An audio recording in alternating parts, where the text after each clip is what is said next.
Ya, selamat siang kawan-kawan semua. Terima kasih.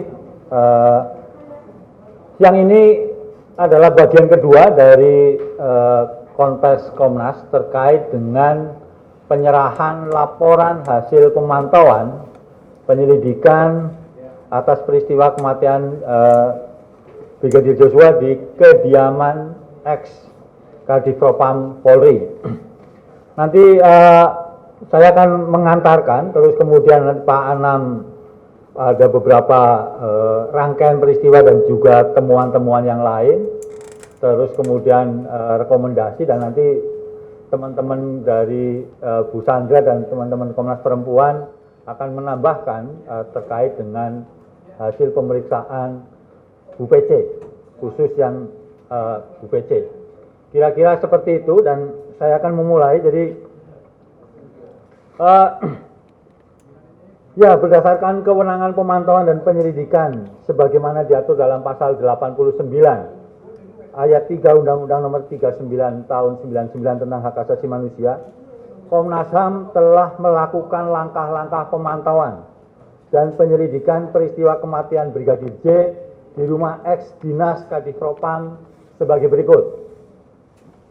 Yang pertama, melakukan permintaan keterangan terhadap saksi-saksi guna didengar keterangannya, yaitu saksi dari keluarga Brigadir J, saksi-saksi ADC, ex Kadifropam Polri Saudara FS, istri ex Kadifropam Saudari PC, keluarga ex Kadifropam, pengurus rumah ex Kadifropam, dan saksi-saksi dari pihak kepolisian.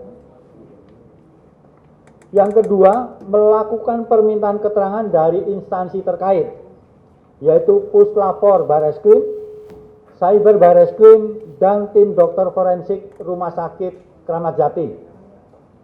Yang ketiga, melakukan koordinasi dengan tim khusus Mabes Polri untuk pendalaman informasi. Yang keempat, melakukan media monitoring terkait dengan peristiwa kematian Brigadir J. Yang kelima, melakukan tinjauan lokasi dan juga olah tempat kejadian perkara atau TKP. Yang keenam, melakukan pendalaman ahli dengan ahli forensik dan juga ahli psikologi klinis. Ini khusus untuk Bu PC, yang mendampingi Bu PC dalam soal pemulihan trauma dan penguatan dari sisi psikologinya. Terus kemudian juga menghadiri pelaksanaan ekshumasi atau otopsi ulang, penggalian kubur dan otopsi ulang almarhum Brigadir J di Sungai Bahar, Muaro Jambi, yang dilakukan oleh tim Persatuan Dokter Forensik Indonesia. Kemudian menghadiri rekonstruksi peristiwa kematian Brigadir J yang digelar oleh Bareskrim Mabes Polri di rumah dinas di Jalan Saguling, rumah pribadi di Jalan Saguling, dan juga di rumah dinas di Duren 3 nomor 46. Kemudian juga melakukan perbandingan temuan-temuan fakta untuk persesuaian serta menyusun laporan akhir tim.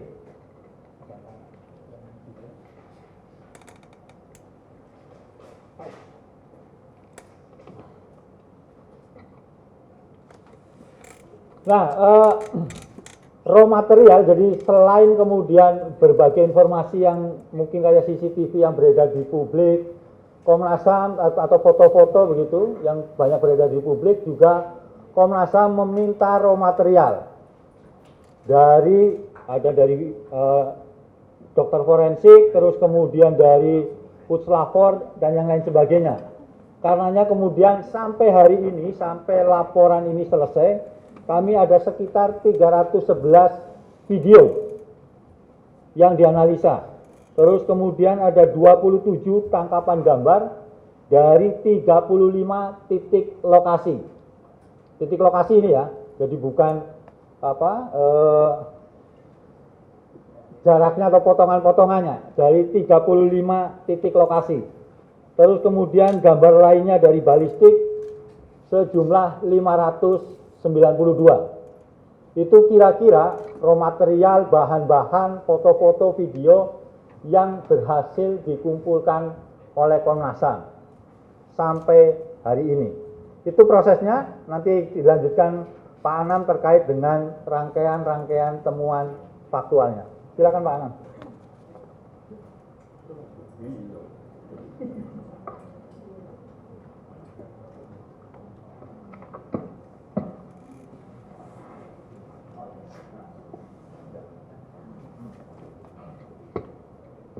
Ya, saya melanjutkan apa yang sudah disebutkan oleh Pak BK. Jadi beberapa rangkaian yang sudah kami lakukan itu mulai dari Jambi, Magelang dan lain sebagainya, spot peristiwa, beberapa catatan penting dalam temuan kami. Yang pertama adalah dari keluarga Jambi,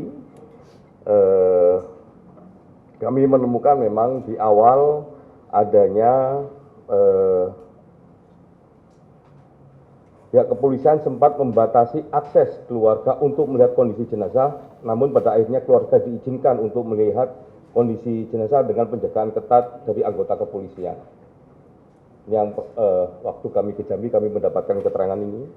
Yang kedua, pihak kepolisian tidak menjalankan komitmen kepada pihak keluarga untuk melakukan proses pemakaman secara kedinasan. Hal ini membuat keluarga marah dan kecewa yang terjadi di awal-awal. Keluarga mendapatkan informasi adanya ancaman pembunuhan kepada Brigadir Joshua yang disampaikan oleh saudara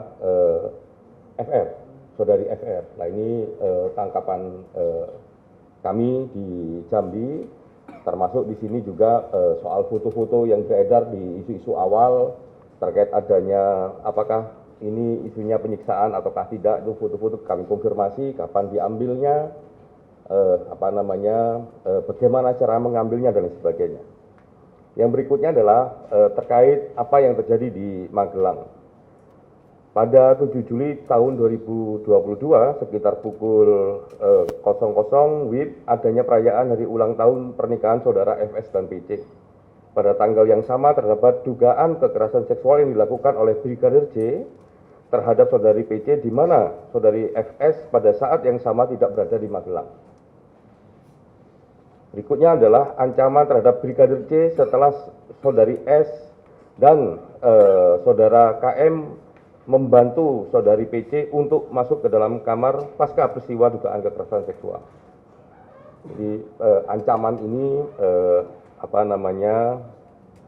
terkonfirmasi di sini. Kami mendapatkan informasinya yang waktu itu squad itu menjadi sikuat gitu ya.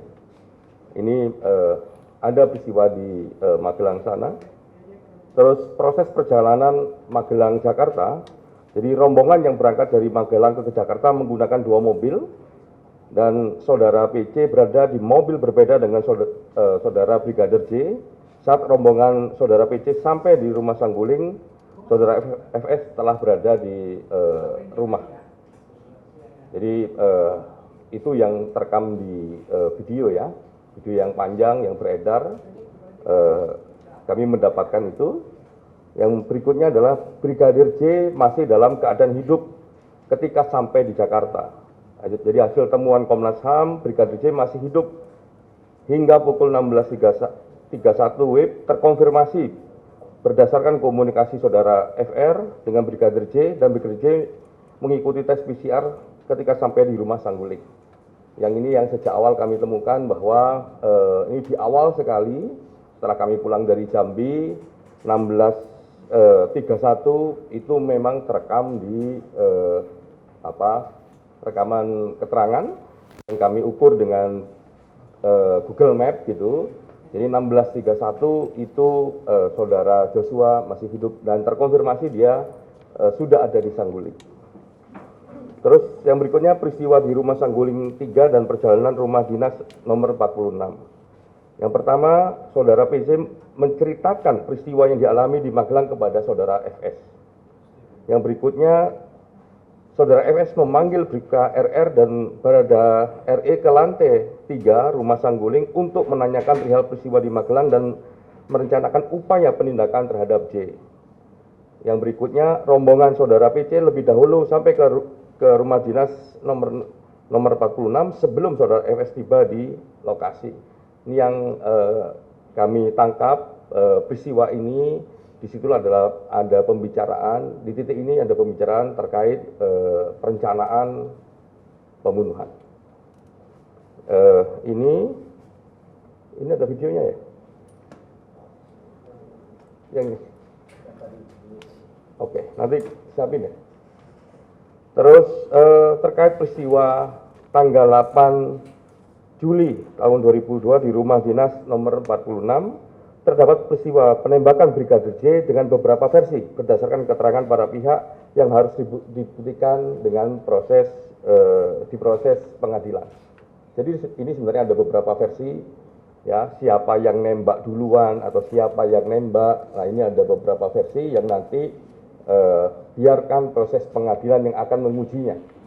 Nah, kita menghormati proses penegakan hukum dan kita semuanya harus menunggu apa yang akan diyakini oleh hakim dan diputuskan siapa yang bersalah, siapa yang nembak duluan dan lain sebagainya. Yang berikutnya adalah kondisi TKP sesaat setelah peristiwa kematian. Komnas HAM mendapatkan beberapa foto yang menunjukkan kondisi tempat kejadian perkara sesaat setelah peristiwa penembakan Brigadir J. Dalam foto ditunjukkan diantaranya terkait posisi jenazah, bekas tembakan pada beberapa lokasi dalam rumah. Yang berikutnya terdapat beberapa foto menunjukkan senjata yang digunakan dan peluru. Yang berikutnya terdapat anggota kepolisian yang diduga mengkonsolidasi tempat kejadian perkara beberapa saat setelah peristiwa kejadian. Nah, ini yang kita maksud adalah kita mendapatkan beberapa foto penting yang kita dapatkan pada tanggal 8. Jadi pada tanggal 8 itu kami mendapatkan foto pasca kejadian. Jadi sesaat pasca kejadian nggak sampai 1 jam. Jadi foto itu masih kalau dicek lini masa rekam jejak digitalnya itu diambil kurang dari 1 jam pasca peristiwa. Yang berikutnya adalah luka dan penyebab kematian. Berdasarkan hasil pemeriksaan luar dan otopsi pertama Brigadir J, ditemukan 7 buah luka tembak masuk dan ditemukan 6 luka tembak keluar. Sedangkan pada otopsi kedua ditemukan 5 luka tembak masuk dan 4 luka tembak keluar. Ini memang ada perbedaan karena kalau menurut penjelasan, ya karena memang perubahan ini terkait kondisi jenazah dan konsekuensi adanya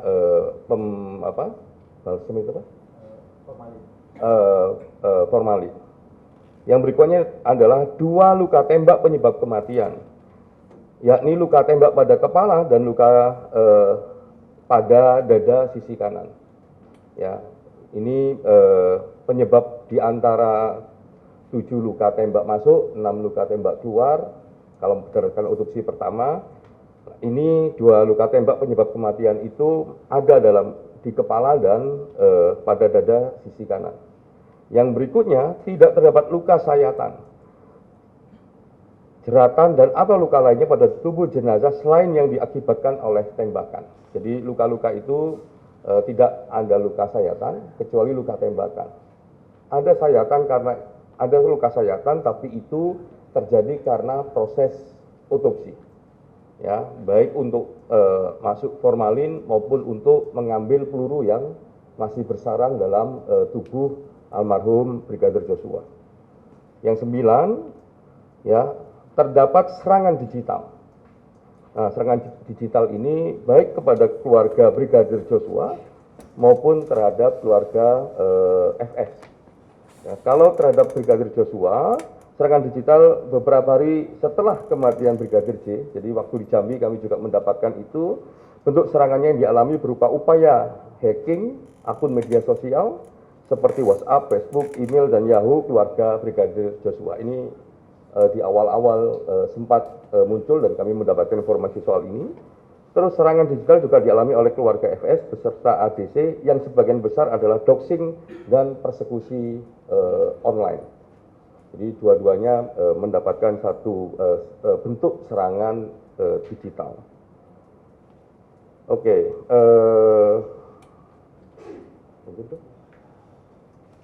ini sudah ya. Oke.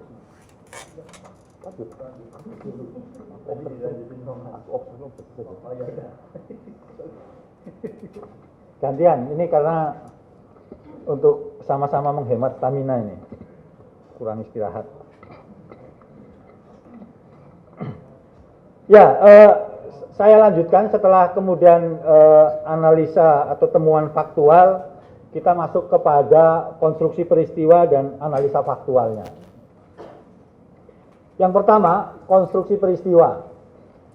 Berdasarkan temuan faktual dalam peristiwa kematian Brigadir J, disampaikan bahwa terjadi peristiwa pembunuhan terhadap Brigadir J yang merupakan tindakan extrajudicial killing yang memiliki latar belakang adanya dugaan kekerasan seksual. Extrajudicial killing terhadap Brigadir J terjadi dengan perencanaan di lokasi rumah Saguling 3. Peristiwa pembunuhan yang terjadi tidak dapat dijelaskan secara detail karena terdapat banyak hambatan, yaitu adanya berbagai tindakan obstruction of justice yang dilakukan oleh berbagai pihak. Jadi kalau kita melihat rekonstruksi kemarin begitu, ini kan juga membutuhkan waktu karena harus benar-benar detail dan teliti. Apalagi kemudian kepolisian selalu bilang harus scientific crime investigation. Nah, pada titik itu karena sudah TKP-nya dirusak dan segala macam, juga ini yang kemudian menghambat kenapa kemudian penjelasan-penjelasan yang lebih detail ini dan pasti ini masih ada banyak pertanyaan. Dan ini yang seperti tadi Pak Anam sampaikan harus ditunggu di pengadilan. Gitu. Analisa faktualnya, pembunuhan di luar proses hukum atau extrajudicial killing. Pembunuhan Brigadir J merupakan extrajudicial killing atau pembunuhan terhadap seseorang tanpa proses peradilan atau di luar proses hukum dan merupakan pelanggaran terhadap hak yang paling mendasar, yaitu hak untuk hidup. Tidak terdapat penyiksaan. Seperti tadi dasarnya, tidak terdapat tindakan penyiksaan maupun penganiayaan terhadap tubuh Brigadir J yang dibunuh pada 8 Juli 2022 di rumah dinas ex Kadif Propam Polri Jalan Duren 3 nomor 46, baik berdasarkan hasil otopsi pertama maupun otopsi kedua. Saya kira kita juga harus mengapresiasi kerja-kerja dari dokter forensik, baik di otopsi pertama maupun otopsi kedua, gitu ya. Karena kan ada banyak isu bahwa ditunggangi dan yang lain sebagainya tidak independen begitu sehingga otopsinya diragukan. Nah, itu saya kira keterangan atau hasil otopsi kedua kemudian menguatkan dalam tanda kutip hasil dari otopsi pertama. Saya kira itu, terus kemudian nanti detail terkait dengan obstruction of justice-nya kembali ke Pak Anam. Kan dia ini ya, pemeran pengganti. Ya, ini yang sebenarnya juga menjadi satu poin paling penting dalam upaya Komnas HAM melakukan pemantauan dan penyelidikan ini terkait obstruction of justice. Obstruction of justice ada dua klaster besar. Klaster pertama adalah membuat skenario. Klaster kedua adalah menghilangkan atau merusak barang bukti. Ya, klaster pertama terkait membuat skenario itu ada 4 item penting.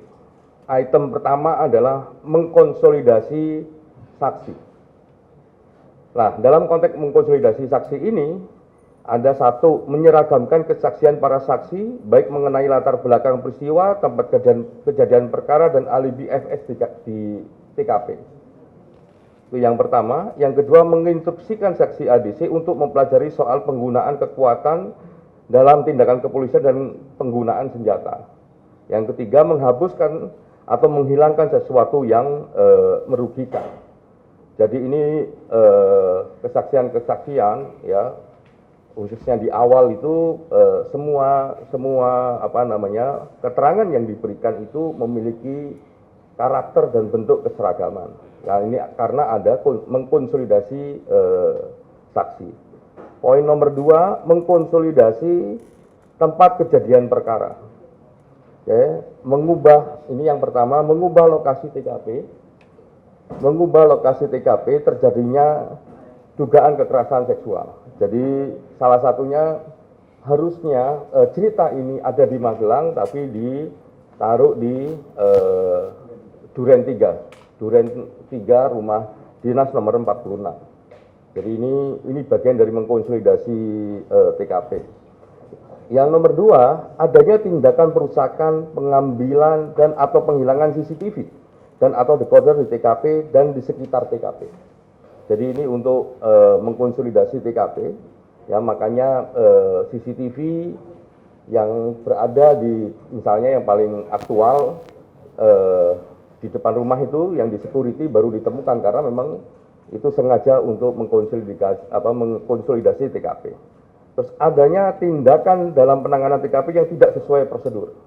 Jadi kita memiliki sejumlah bukti, salah satunya berupa foto yang memang dalam penanganan TKP itu tidak sesuai prosedur. Orang yang tidak punya kewenangan masuk dalam TKP. Yang berikutnya adalah adanya pembiaran terhadap pihak-pihak yang tidak memiliki otoritas untuk memasuki TKP. Jadi sebenarnya TKP juga tidak boleh dimasukin oleh orang-orang yang tidak memiliki otoritas, tapi malah itu dibiarkan gitu. Yang berikutnya adalah adanya upaya mensterilisasi wilayah rumah dinas Kadif Propam Polri dari kehadiran media. Ini di awal-awal juga kami indikasikan itu sebagai salah satu bentuk untuk mengkonsolidasi tempat kejadian perkara. Yang berikutnya adalah membuat narasi. Ya, membuat narasi ini bahwa peristiwa terjadi di Duren 3 dan dilatar belakangi dengan tindakan Brigadir J yang diduga melakukan pelecehan seksual sambil menodongkan senjata api terhadap saudari PC serta menembak Baradae. Nah ini narasi yang awal-awal memang dimunculkan. Terus berikutnya lah dibuatnya 2 laporan ke Polres Metro Jakarta Selatan tentang dugaan percobaan pembunuhan terhadap Baradae dan dugaan tindak pidana pelecehan seksual terhadap saudari PC. Ini yang basisnya di Duren 3. Terus dibuat video guna menyesuaikan dengan skenario. Jadi video yang beredar itu dalam konteks konstruksi peristiwa itu tidak lengkap. Gitu. Itu disesuaikan dengan skenario yang dibuat. Nah ini konteks untuk membuat narasi. Yang berikutnya adalah penggunaan pengaruh jabatan. Nah, ini juga penting, ya, penggunaan pengaruh jabatan untuk ini dalam konteks membuat skenario. Yang pertama, anggota kepolisian diperintahkan mengikuti skenario yang ada. Yang berikutnya, pembuatan 2 laporan di Polres Jakarta Selatan itu juga bisa terjadi karena ada pengaruh jabatan. Terus proses BAP atas 2 laporan dilakukan tidak sesuai prosedur, hanya formalitas dan tinggal ditandatangani. Ini juga karena pengaruh jabatan. Terus pemeriksaan di awal kejadian terhadap Baradae, Bribka RR, dan saudara KM tidak dilakukan sesuai dengan prosedur. Ini bisa terjadi karena memang pengaruh jabatan. Terus anggota kepolisian yang tidak memiliki otoritas memasuki TKP, itu juga karena pengaruh jabatan juga. Terus permintaan kepada Kepala RS Bayangkara untuk menyiapkan otopsi. Jadi itu juga karena bisa terjadi karena memang adanya pengaruh jabatan. Nah, yang klaster kedua adalah menghilangkan atau merusak barang bukti. Yang pertama, adanya upaya menghilangkan dan atau mengganti barang bukti, ya, handphone oleh pemiliknya sebelum diserahkan kepada penyidik. Jadi HP diganti, dihilangkan. Terus adanya tindakan penghapusan jejak komunikasi berupa pesan, panggilan, telepon, dan data kontak. Jadi kalau di awal-awal teman-teman sering nanya kepada Komnas HAM bagaimana kondisi WhatsApp group, yaitu ada beberapa komunikasi di WhatsApp group ya terputus. Baru muncul kembali misalnya salah satunya sejak tanggal 10 malam atau 11 dini hari itu baru muncul. Nah, 10 ke bawah itu tidak terekam jejak digitalnya karena memang dihapus. Terus penghapusan foto TKP. Jadi beberapa foto yang kami temukan, yang khususnya yang di tanggal 8 itu kami temukan di recycle bin, di tempat sampah di mekanisme tersebut. Jadi bukan diambil dari barang yang nggak dihapus, tapi itu kita ambil dari barang yang dihapus. Sehingga kita tahu bagaimana posisi dan bagaimana yang terjadi di saat setelah peristiwa, di tanggal yang sama dan kurang dari 1 jam. Terus adanya tindakan perusakan, pengambilan dan atau penghilangan CCTV dan atau decoder di TKP dan sekitarnya. Jadi decoder, CCTV dan sebagainya itu juga dihilangkan. Terus adanya pemotongan atau penghilangan video CCTV yang menggambarkan rangkaian peristiwa secara utuh sebelum, saat dan setelah kejadian. Jadi kalau ini mau terbuka, mau membuat terangnya peristiwa dan sebagainya, harusnya semua video yang ada dikonstruksikan sesuai dengan konstruksi peristiwanya. Tapi ini dipilih tidak sesuai dengan apa yang semestinya terjadi. Yang berikutnya adalah adanya perintah untuk membersihkan TKP.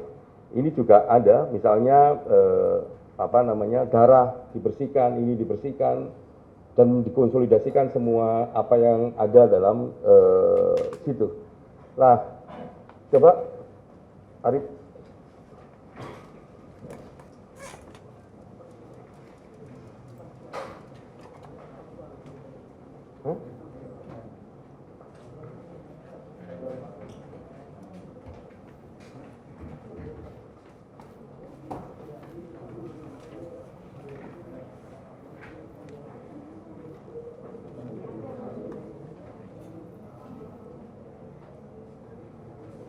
Ini beberapa contoh ya.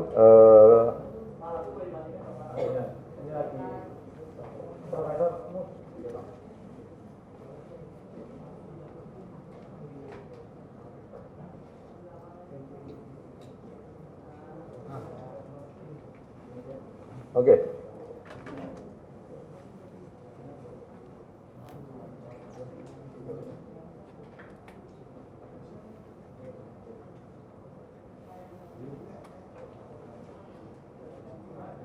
Ini oke, silakan. Tidak bisa dibedain.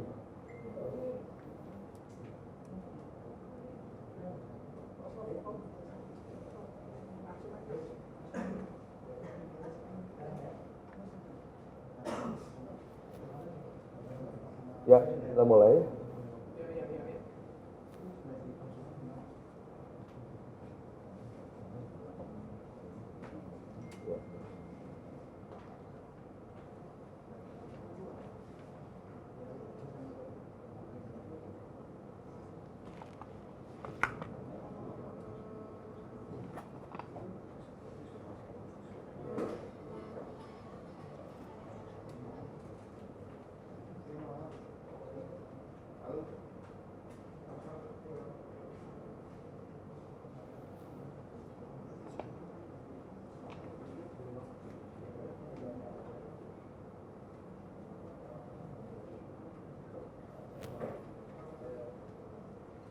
Video ini kita disclaimer dulu ya.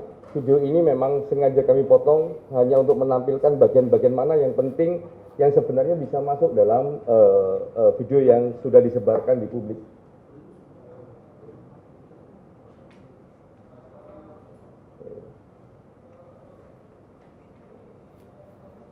Kalau video yang tersebar di publik, video ini tidak ada. Padahal ini video yang sangat penting dalam konstruksi peristiwa. Dan ini kami ambil dari raw material, jadi jangan juga dilihat jam yang ada di situ karena ini belum dikalibrasi. Ini benar-benar raw material dan ini memang kami potong untuk menunjukkan beberapa potongan video yang harusnya ini juga masuk dalam video yang rangkaian peristiwa agar membuat terangnya peristiwa.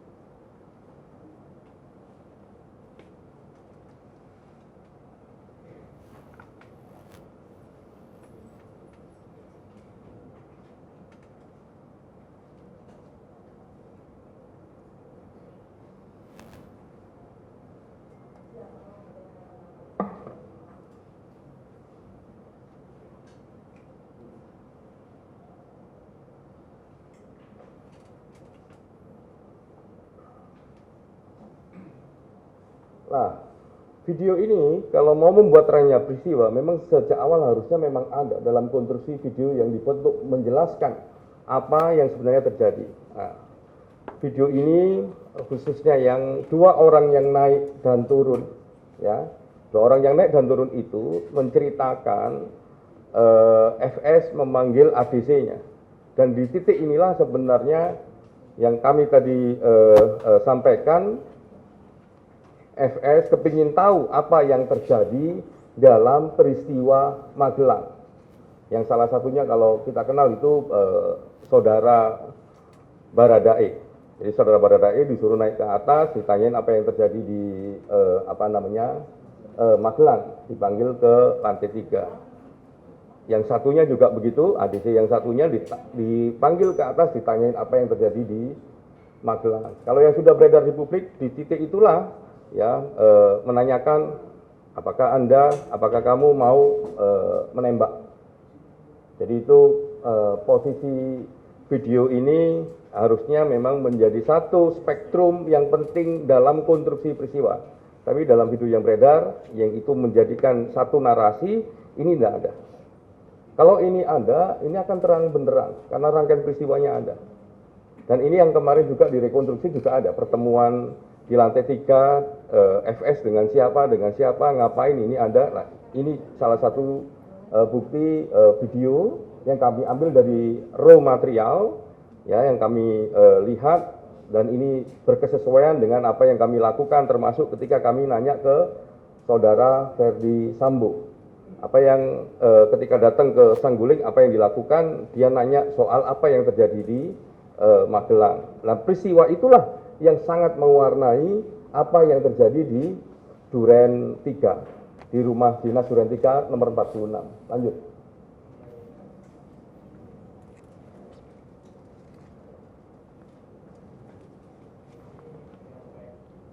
Nah, ini yang kemarin kita yakin sejak awal sebenarnya, ketika kita lihat lini masa, pembicaraan lini masa, ini angka 1631. Yang dimaksud angka 1631 itu ini. Jejak komunikasi.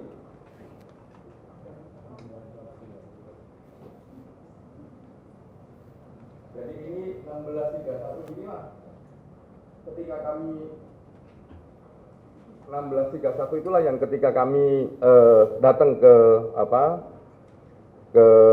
Jambi, kami mendapatkan informasi 1631 itu Joshua masih bisa berkomunikasi dengan suara dengan saudara V. Nah, itu makanya kami cek di lini masa macam-macam, dan ternyata waktu itu Joshua masih hidup di tengah informasi sudah meninggal, dan meninggalnya di jalan tol di Magelang atau di suatu tempat. Ya, ini rekam jejak digital, salah satunya yang menunjukkan 1631 itu memang betul ada.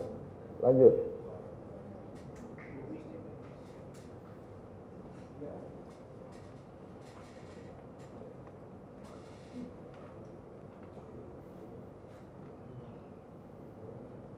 Stop. Ini yang kami dapatkan foto, yang kami bilang tadi foto tanggal 8 Juli tahun 2022, ya, nggak sampai 1 jam setelah peristiwa penembakan. Ini posisinya. Ini mohon maaf kami blur karena itu prinsip, salah satu prinsip yang ada dalam hak asasi manusia. Kita nggak boleh melakukan inhuman degrading treatment. Jadi itu posisinya. Nah, ini salah satu contoh yang tadi Pak BK bilang sekian ratus gambar, tangkapan gambar atau foto. Nah, ini yang salah satu yang kami dapat. Ini terjadi, foto ini diambil tanggal 8 bulan Juli tahun 2022, kurang dari 1 jam pasca peristiwa penembakan. Lanjut. Nah, ini salah satu titik di mana tembakan rekoset itu ada. Ini di lantai, ya, tembakan yang nantinya akan menjadikan titik rekoset. Ini di lantai itu begini dia. Kalau rekoset, pantulan. Di Ini ada satu ya, terus masuk ke satu bidang yang lain. Nah, ini salah satu titik penting yang juga kami dapatkan. Jika bilang sekian ratus gambar, tangkapan gambar atau foto, nah ini yang salah satu yang kami dapat. Ini terjadi, foto ini diambil tanggal 8 bulan Juli tahun 2022, kurang dari 1 jam pasca peristiwa penembakan. Lanjut. Nah, ini salah satu titik di mana tembakan rekoset itu ada. Ini di lantai, ya, tembakan yang nantinya akan menjadikan titik rekoset. Ini di lantai itu begini dia. Kalau rekoset. Pantulan.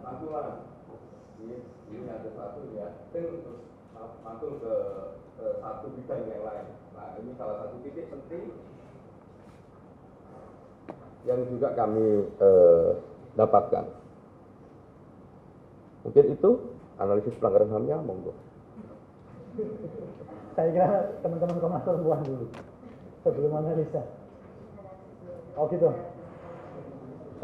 Oke.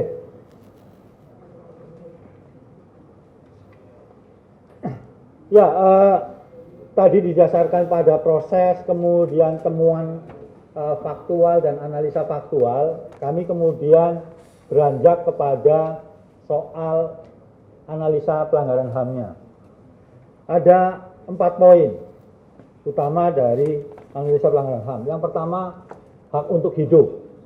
Jadi, terdapat pelanggaran hak untuk hidup yang dijamin dalam pasal 9 Undang-Undang Nomor 39 tahun 99. Faktanya memang terdapat pembunuhan Brigadir J yang terjadi pada Jumat 8 Juli 2022 di rumah dinas ex-Kadif Propam Polri. Kemudian hak untuk memperoleh keadilan.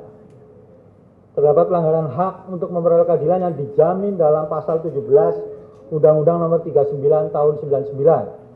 Brigadir J yang diduga melakukan kekerasan seksual terhadap saudari PT telah dieksekusi dalam tanda kutip tanpa melalui proses penyelidikan, penyidikan, penuntutan, persidangan, dan seterusnya, atau yang sering kami sebut sebagai fair trial.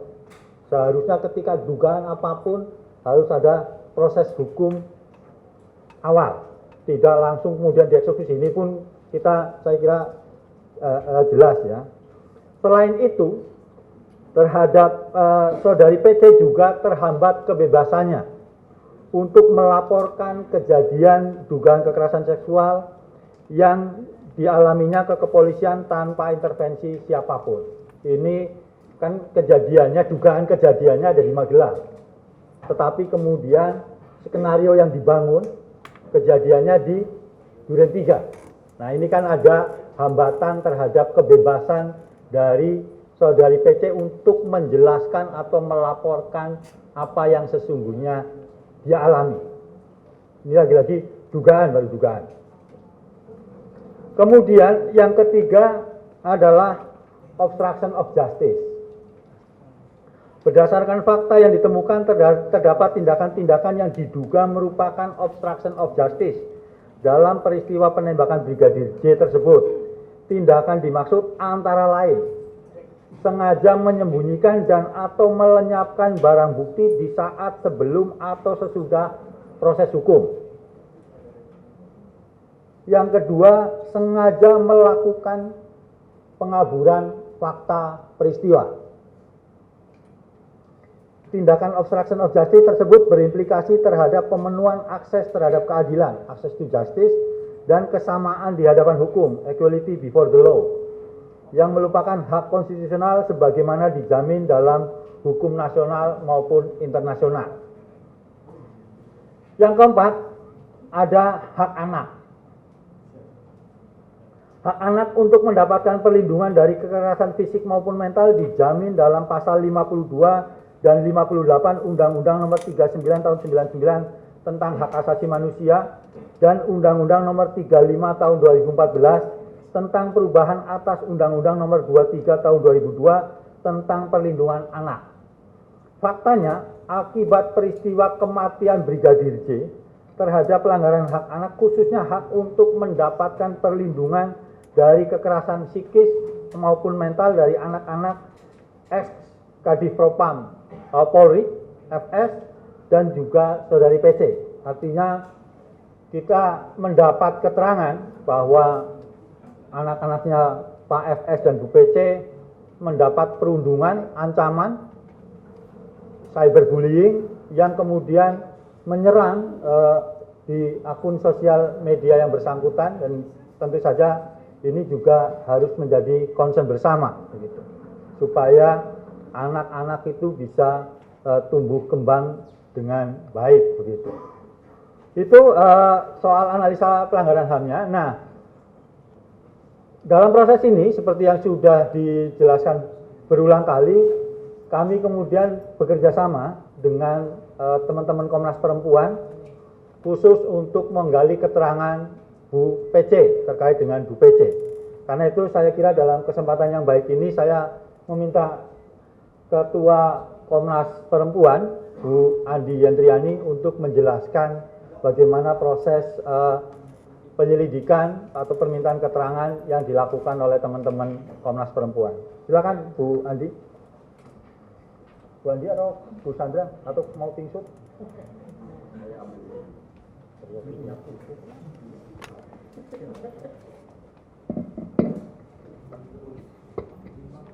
Terima kasih teman-teman.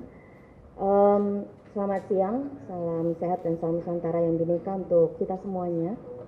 Sebelum menjelaskan apa yang sudah dilakukan dalam tim gabungan Komnas HAM dan Komnas Perempuan, untuk Komnas HAM PIC-nya adalah Ibu Komisioner Sandra Muliaga, dan di Komnas Perempuan selain Ibu Siti Aminatardi, Ibu Teresia Iswarini, dan juga saya sendiri, kami dibantu oleh rekan-rekan staf baik di Komnas HAM maupun di Komnas Perempuan.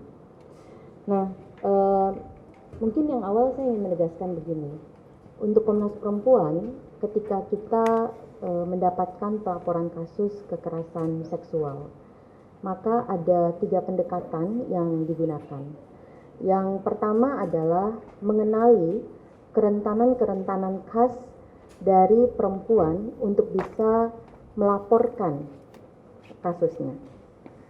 Kerentanan ini minimal ada 2 yang paling utama yang sering muncul. Yang pertama adalah malu, jadi akibatnya tidak mau melaporkan. Rasa malu ini muncul khususnya bagaimana tentang si perempuan ini memaknai stigma tentang kekerasan seksual maupun kekhawatirannya untuk menyikapi budaya penyangkalan atas apa yang dia sampaikan. Itu yang pertama. Yang kedua, juga kerentanan khususnya adalah tidak mampu untuk melaporkan. Tidak mampu, ini ada 2 utama. Yang pertama adalah faktor ketergantungan dalam mengambil keputusan untuk dirinya. Yang kedua tentunya akses untuk melaporkan. Terbayang ya kalau orang di pelosok, di pulau-pulau terluar dan lain-lain kan kesulitan untuk mengakses pelaporannya. Tapi yang lebih sering juga adalah ketergantungan untuk pengambilan keputusan.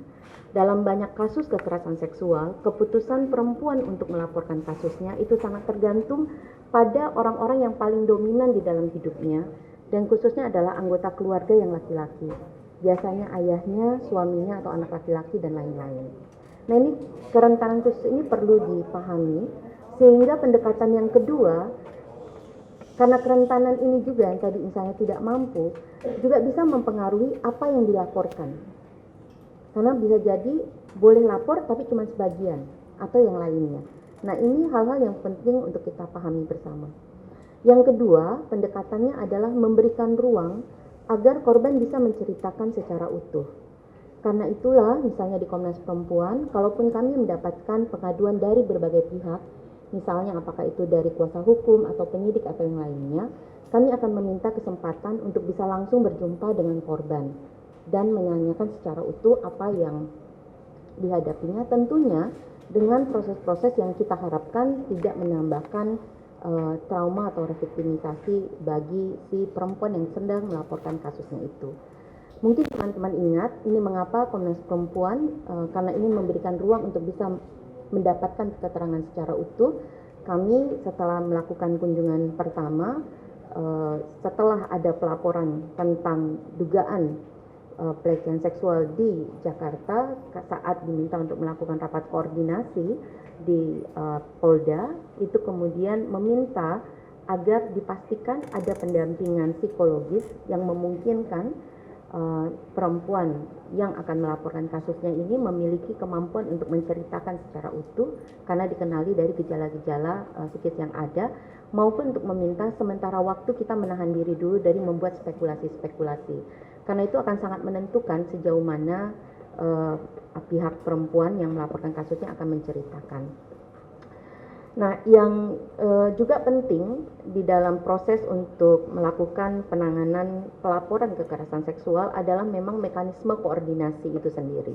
Karena di dalam mekanisme koordinasi ini melibatkan aparat penegak hukum dan juga lembaga-lembaga layanan yang bisa kemudian bersama-sama mengenali, memeriksa peristiwanya sendiri, latar belakang maupun dampak yang harus ditangani. Nah, ini sebetulnya sistem yang sudah dikembangkan oleh Komnas Perempuan hampir lebih 1 dekade.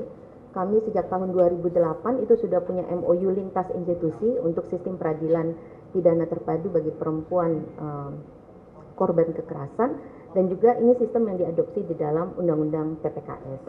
Karena itu di dalam proses-proses koordinasi kita bisa mengajukan sejumlah pertanyaan-pertanyaan klarifikasi yang kita harapkan juga bisa membantu kita untuk menganalisis situasi secara utuhnya. Dan dalam rangkaian untuk melakukan pemeriksaan lebih lanjut inilah Komnas Perempuan juga kemudian menyatakan kesediaan untuk bersama dengan tim Komnas HAM untuk melakukan pemeriksaan lebih lanjut. Ada 3 hal yang paling utama yang sebetulnya masuk ke dalam proses analisis. Jadi yang akan saya sampaikan hanya akan menguatkan yang tadi sudah disampaikan oleh rekan dari Komnas HAM, baik Bapak Anam maupun Bapak BK. Yang pertama, kami dari proses pengambilan informasi-informasi yang ada, kami mengenali bahwa memang peristiwa yang dilaporkan pada tanggal 8 Juli 2022, peristiwa pelecehan seksual di rumah dinas di Jakarta, itu merupakan bagian dari obstruction of justice. Ini tidak terlepas dari kapasitas jabatan Bapak FS yang juga mempengaruhi independensi dan profesionalitas penyidik dalam melakukan pendalaman kasus pelaporan kasus kekerasan seksualnya, dan memiliki dampak yang fatal karena kemudian justru menyebabkan hambatan untuk mengungkap peristiwa, baik itu peristiwa kekerasan seksualnya sendiri maupun peristiwa yang menyebabkan kematian dari Brigadir J. Selain itu, kami juga melihat bahwa tindakan obstruction of justice ini akan menghambat akses perempuan korban seksual, kekerasan seksual lain di masa depan, karena dia mempertebal prasangka bahwa korban akan membuat laporan palsu. Yang ketiga, ini mempertajam ketidakpercayaan publik pada institusi-institusi, termasuk institusi kepolisian maupun mekanisme yang dibangun untuk memastikan proses hukum berjalan sebagaimana mestinya, termasuk dalam hal ini pada profesi forensik, profesi psikolog klinis, dan juga Lembaga Nasional Hak Asasi Manusia, baik Komnas HAM maupun Komnas Perempuan. Itu temuan yang pertama. Yang kedua, berkait dengan dugaan peristiwa kekerasan seksual terhadap P oleh J di Magelang tanggal 7 Juli 2022. Kami menemukan bahwa ada petunjuk-petunjuk awal yang perlu ditindaklanjuti oleh pihak penyidik, baik dari keterangan P, S maupun asesmen psikologi tentang dugaan peristiwa kekerasan seksual ini. Kami perlu menegaskan bahwa keengganan pelapor untuk melaporkan kasusnya sedari awal itu karena memang merasa malu dalam pernyataannya, ya, merasa malu, menyalahkan diri sendiri, takut pada ancaman pelaku, dan dampak yang mungkin mempengaruhi seluruh kehidupannya.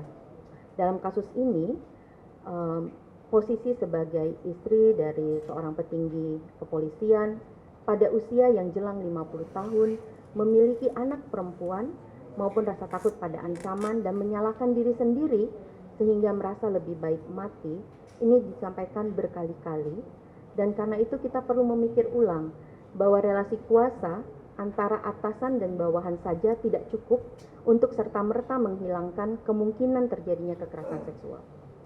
Karena relasi kuasa itu sesungguhnya sangat kompleks dan dapat dipengaruhi oleh konstruksi gender, usia, maupun juga kekuasaan-kekuasaan lainnya.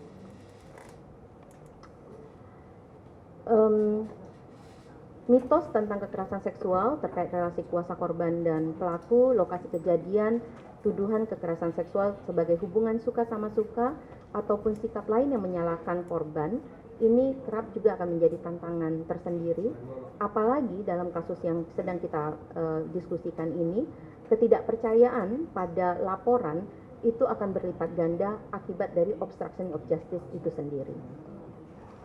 Hal terakhir yang ingin kita sampaikan, jadi yang pertama tentang obstruction of justice, yang kedua tentang dugaan peristiwa, dan yang ketiga adalah bagaimana sebetulnya akses pemenuhan hak pada perempuan yang berhadapan dengan hukum. Perempuan berhadapan dengan hukum ini kawan-kawan, dia bisa dalam posisi sebagai korban, sebagai saksi, ataupun sebagai pelaku atau tersangka. Jadi spektrumnya cukup panjang. Nah, kami ingin menegaskan bahwa dari informasi-informasi yang diperoleh, ada sejumlah praktik baik yang penting untuk juga diberlakukan dalam berbagai kasus lain. Yang pertama adalah bahwa ada praktik yang diupayakan untuk menjalankan mandat Undang-Undang Tindak Pidana Kekerasan Seksual dalam penanganan pelaporan kasus P, sekalipun kemudian diketahui kasusnya tidak benar. Ini misalnya dalam memastikan bahwa penyidik itu selalu melibatkan penyidik perempuan, akses pada pendampingan kuasa hukum, pada pendampingan psikolog, dan juga untuk memastikan adanya koordinasi lintas unsur untuk penanganan yang terpadu. Yang kedua, praktik baik juga yang perlu kita pastikan akan bisa dilakukan untuk kasus-kasus yang lain adalah upaya untuk melaksanakan mandat dari Undang-Undang Perlindungan Hak Anak. Ini misalnya terlihat dalam upaya untuk melakukan rapat koordinasi lintas unsur dalam mengatasi dampak peristiwa pada anak, termasuk terkait dengan pemberitaan ataupun penggunaan media sosial. Tantangan ke depan tentunya adalah untuk memastikan adanya proses hukum yang semestinya atau due process of law, untuk memastikan peradilan yang adil dan tidak memihak atau fair trial terhadap P selaku perempuan berhadapan dengan hukum, maupun untuk pengungkapan kasus yang berakibat pada kematian Brigadir J. Dan karena itu ada sejumlah rekomendasi yang akan disampaikan sekaligus dengan Komnas HAM. Tinggi Kepolisian Negara Republik Indonesia melakukan evaluasi menyeluruh terhadap mekanisme penanganan perkara hukum yang melibatkan pejabat utama kepolisian serta membangun standar pelibatan lembaga pengawas eksternal kepolisian. Jadi harus ada standar ketika ada pejabat-pejabat utama kepolisian yang mungkin terkena kasus hukum, meskipun kita semua tentu saja tidak mengharapkan ada peristiwa yang sama atau peristiwa lain kemudian terjadi, dan itu membutuhkan pelibatan lembaga eksternal. Harus ada standarnya kira-kira seperti apa koordinasinya, kemudian mekanisme kerjasamanya, pelibatannya, dan yang lain sebagainya, tanpa harus mengintervensi proses hukum yang ada di teman-teman kepolisian.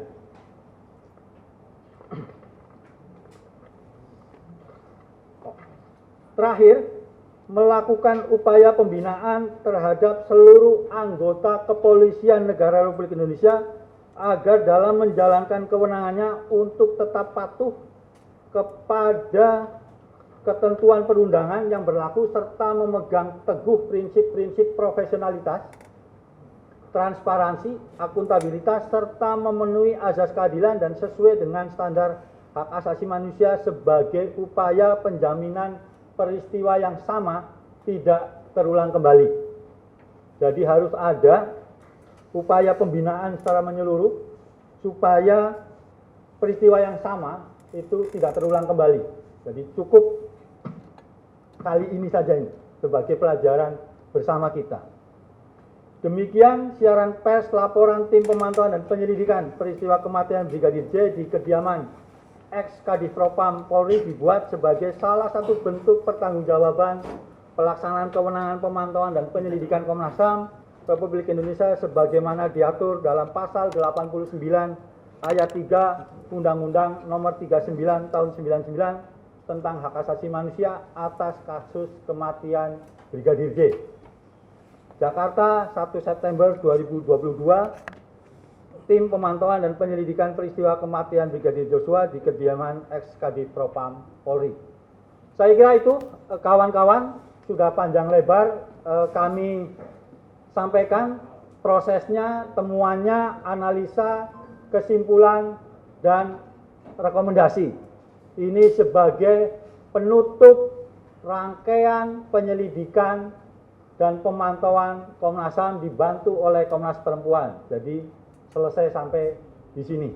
Ada 4 poin utama dari analisa pelanggaran HAM. Yang pertama, hak untuk hidup.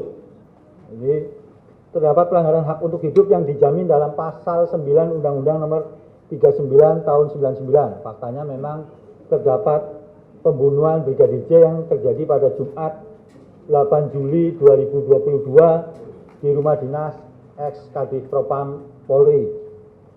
Kemudian hak untuk memperoleh keadilan. Terdapat pelanggaran hak untuk memperoleh keadilan yang dijamin dalam pasal 17 Undang-Undang Nomor 39 Tahun 99. Brigadir J yang diduga melakukan kekerasan seksual terhadap saudari PC telah dieksekusi dalam tanda kutip tanpa melalui proses penyelidikan, penyidikan, penuntutan, persidangan, dan seterusnya, atau yang sering kami sebut sebagai fair trial. Seharusnya ketika dugaan apapun harus ada proses hukum awal, tidak langsung kemudian dieksekusi. Ini pun saya kira jelas ya. Selain itu, terhadap saudari PC juga terhambat kebebasannya untuk melaporkan kejadian dugaan kekerasan seksual yang dialaminya ke kepolisian tanpa intervensi siapapun. Ini kan kejadiannya, dugaan kejadiannya ada di Magelang. Tetapi kemudian skenario yang dibangun kejadiannya di Duren 3. Nah, ini kan ada hambatan terhadap kebebasan dari saudari PC untuk menjelaskan atau melaporkan apa yang sesungguhnya dia alami. Ini lagi-lagi dugaan, baru dugaan. Kemudian yang ketiga adalah obstruction of justice. Berdasarkan fakta yang ditemukan terdapat tindakan-tindakan yang diduga merupakan obstruction of justice dalam peristiwa penembakan Brigadir J tersebut. Tindakan dimaksud antara lain sengaja menyembunyikan dan atau melenyapkan barang bukti di saat sebelum atau sesudah proses hukum. Yang kedua, sengaja melakukan pengaburan fakta peristiwa. Tindakan obstruction of justice tersebut berimplikasi terhadap pemenuhan akses terhadap keadilan, access to justice, dan kesamaan di hadapan hukum, equality before the law, yang merupakan hak konstitusional sebagaimana dijamin dalam hukum nasional maupun internasional. Yang keempat, ada hak anak. Hak anak untuk mendapatkan perlindungan dari kekerasan fisik maupun mental dijamin dalam pasal 52 dan 58 Undang-Undang Nomor 39 Tahun 99 tentang hak asasi manusia dan Undang-Undang Nomor 35 Tahun 2014 tentang perubahan atas Undang-Undang Nomor 23 Tahun 2002 tentang perlindungan anak. Faktanya, akibat peristiwa kematian Brigadir J terhadap pelanggaran hak anak, khususnya hak untuk mendapatkan perlindungan dari kekerasan psikis maupun mental dari anak-anak ex-Kadif Propam Polri, FS, dan juga saudari PC. Artinya kita mendapat keterangan bahwa anak-anaknya Pak FS dan Bu PC mendapat perundungan, ancaman, cyberbullying yang kemudian menyerang di akun sosial media yang bersangkutan, dan tentu saja ini juga harus menjadi concern bersama, begitu, supaya anak-anak itu bisa tumbuh kembang dengan baik, begitu.